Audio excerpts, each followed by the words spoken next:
I thank Minister for the replies and the confirmation again that discrimination based on sexual orientation and gender identity is covered under the tripartite guidelines for fair employment practice. But, and it's a big but, this is actually not explicitly stated on the TAFEP website.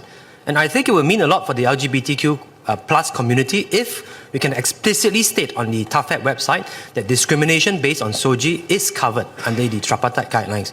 I think this would also help address the issue of underreporting. I think many might go on the website and realize it's not there, so they don't report it. And so explicitly stating it might help with the underreporting. My second point is on whether it is fair to just leave SOGI under the tripartite guidelines because of the penalties. So if you discriminate against someone who is lesbian or gay, and the penalty is you cannot hire foreigners, how would that make sense? Minister. I thank Mr. Ng for the clarification.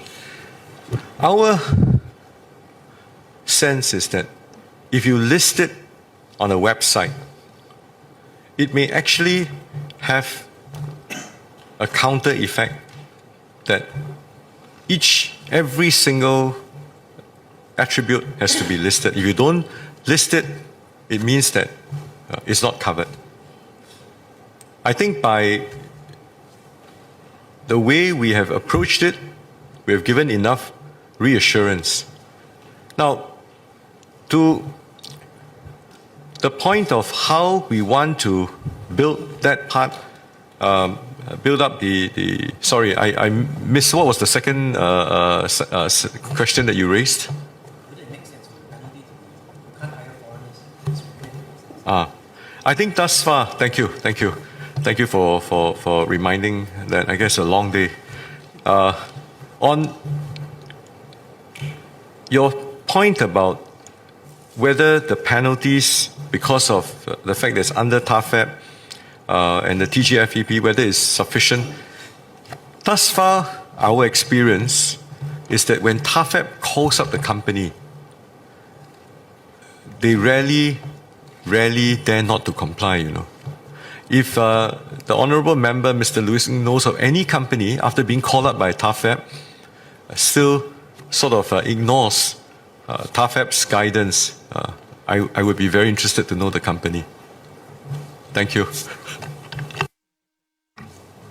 Mr. Ng.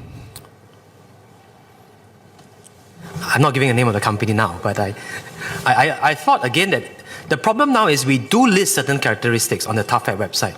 And so we already state age, race, gender, religion, marital status, family responsibility, or disability. So it's not a case where we don't state anything. We do state some characteristic that is protected under TAFEP, but we just leave out, again, sexual orientation and gender identity. And that's the issue where the LGBTQ plus community feel that then it's not fair.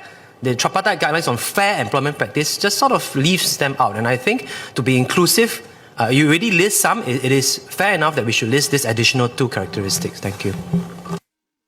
Minister Tan. I think we should not belabor the point. I've sort of made it very clear that we will not tolerate any form of discrimination. And today, if we're able to pass the bill, it is a very significant landmark. And we started off with these 11 protected characteristics because we have enough experience. We have also got a treasure trove of information as how to deal with them. Let us grow, let us move ahead, and as we accumulate more information, we can widen the reach. I ask for your understanding and your support in that. So this is sure-footed, it's a prudent approach, and it is also in tandem with our societal norms today and how we can move forward. Thank you.